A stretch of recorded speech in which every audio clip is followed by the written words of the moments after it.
Part 1. You think you are doing fine. You are 26 years old. Every morning, you walk into the office of a mid-sized logistics company in Ohio, open your laptop, check your email, and begin a day that looks almost exactly like yesterday. You make $52,000 a year. You are not rich, but you are not desperate either. You do not have credit card debt. You have a savings account. You have your own budget spreadsheet in Excel.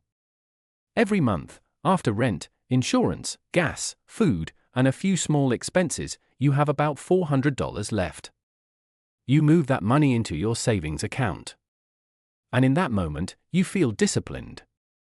You think you are doing the right thing. Human Resources tells you to put 3% into your 401k, so you do it. The bank says saving is safe, so you believe it. School taught you to get a stable job, pay your bills on time, avoid overspending, and you are doing exactly all of that. But there is one truth no one tells you. You are not really building wealth. You are only slowing down the process of falling behind. The car you bought with monthly payments is not an asset. It is debt with wheels.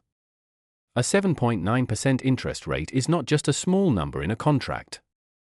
It is thousands of dollars being taken from your future. Your savings account is barely earning anything. Meanwhile, inflation quietly eats away at every dollar you hold on to. You call it saving. The system calls it obedience. The most dangerous part is that you do not feel like you are losing. In fact, you feel responsible. You feel grown up. You feel like you are in control of your life. But in reality, you are more like a passenger on a plane than the pilot. You are sitting in the right seat. You have your seat belt on. You are looking out the window and believing you are headed in the right direction. The only problem is, you do not know who is flying the plane. Part 2. The rules of the game start to show. Then one day, the company announces a restructuring. The atmosphere in the office changes immediately. Small talk disappears. People look at each other a little longer near the coffee machine. Everyone tries to act normal, but everyone knows some people are about to be let go. 40 positions are cut. You survive. But then something strange happens. The chief financial officer calls you directly. He has never done that before. You are just a young accountant, a name buried deep inside the reporting system. He says the company has a major problem. The pension fund is short by $23 million. The board wants a plan within 90 days. He needs someone to build a financial model. Then he uses a phrase you do not fully understand yet, capital restructuring. He asks whether you are familiar with the concept. You say yes. You lie? That night, you do not go to sleep. You read everything you can find: unfunded pension obligations, defined benefit plans, defined contribution plans, corporate bonds, discount rates, free cash flow. By midnight, you understand the problem. By 2 in the morning, you understand something even more frightening: the company has been using workers' retirement future as a cushion to keep current operations going. No one calls it that in the boardroom. They call it long-term liability management. They call it capital structure optimization. They call it a strategic option. But when you look at the model, all the polished language starts to disappear. Only the numbers remain. Only a downward curve remains. Without intervention, the pension fund will break within the next few years. You write a 3-page memo. No decoration. No attempt to prove how smart you are. Just data, scenarios, risks, and consequences. You send it at 4 in the morning. At 8:12 in the morning, the chief financial officer calls back. From that moment on, your life begins to split into 2 versions. One version of you goes back to your old desk, does exactly what you are assigned to do, flags the risk in the system, sends it to compliance, and considers the task complete. An outside consulting firm gets hired. They spend 6 weeks writing a report you could have written in 2. They charge $180,000. The problem gets managed. You are no longer involved. Years later, you read about the quiet collapse of the pension fund in an internal email you were not even on the distribution list for. But there is another version. That version does not just see the risk. That version begins to understand the language of financial power. Part 3, you step into the real floor of the company. You do not just send a warning. You send 3 options. 1. Increase contributions to slowly rescue the pension fund in exchange for squeezing the company's cash flow. 2. Issue pension obligation bonds, using present debt to deal with a future hole. 3. Softly close the program to new employees, keep the commitment to existing employees, but change the entire benefit structure going forward. You calculate the after-tax impact. You simulate cash flow. You build each scenario. You attach the spreadsheet to the email. That weekend, the chief financial officer reads it. On Monday, he invites you to join a call with the investment bank.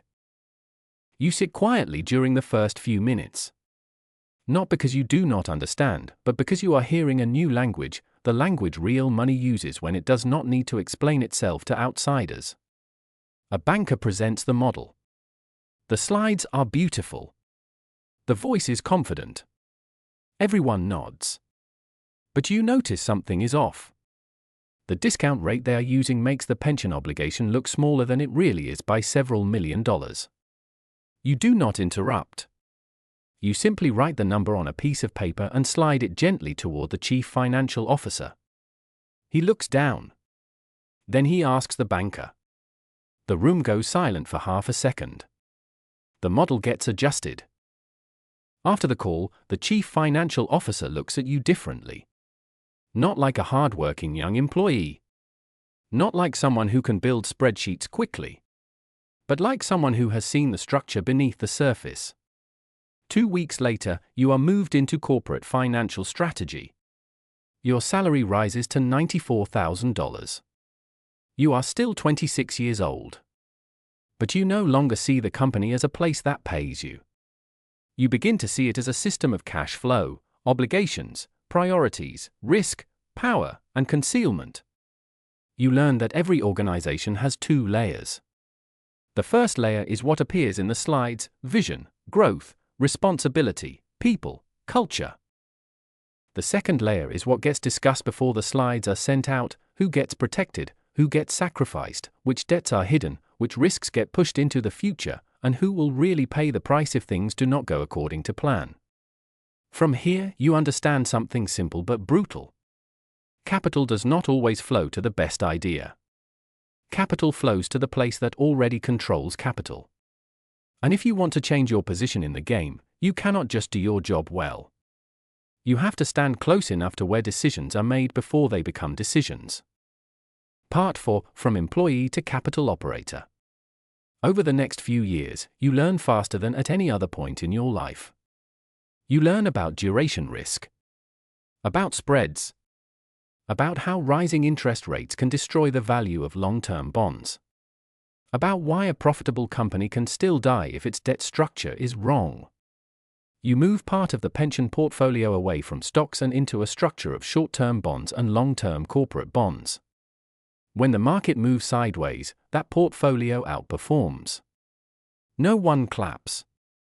No one posts a congratulatory message. But the chief financial officer remembers. The investment bank remembers. And in finance, sometimes the right person remembering is what opens the next door.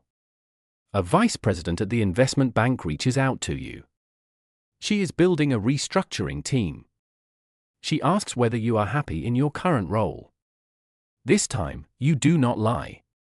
At 30 years old, you join the investment bank in the restructuring advisory group. The new job is unlike anything you have ever done. You no longer look at one company from the inside. You get called in when a company has already started bleeding. Debt is coming due. Cash flow is running out. Suppliers are losing patience. Creditors want control. Management wants more time. Workers just want to know whether they will still get paid next month. You read balance sheets the way a doctor reads an X-ray. No emotion. No delay. just looking for the fracture. And you realize that many companies do not collapse because their products are bad. They collapse because of borrowing decisions made during a time when everything still felt easy. When money is cheap, risk looks theoretical. When interest rates rise, theory turns into a chokehold. By 31, you move to a small private credit fund managing $340 million in assets. There, you learn the opposite lesson from what outsiders imagine. Power is not always about taking action. Power is about the ability to wait. The partners do not invest for 11 months. Not because they are afraid, but because they know real opportunity always comes when everyone else runs out of cash, runs out of patience, and runs out of options. Then a regional bank collapses. A loan portfolio gets dumped at 63 cents on the dollar. Your fund deploys $80 million in 30 days. For years later, that position recovers 140%. You are 34 years old when the fund grows to $1.1 billion. You no longer think in terms of rent or electric bills. You think in basis points, liquidity, hedging, and default probability. A position moves 40 basis points on $60 million, and you do not panic. You calculate the hedge. You check counterparty risk. You adjust the model. You have come a very long way from the person who once saw $400 left at the end of the month as proof of safety.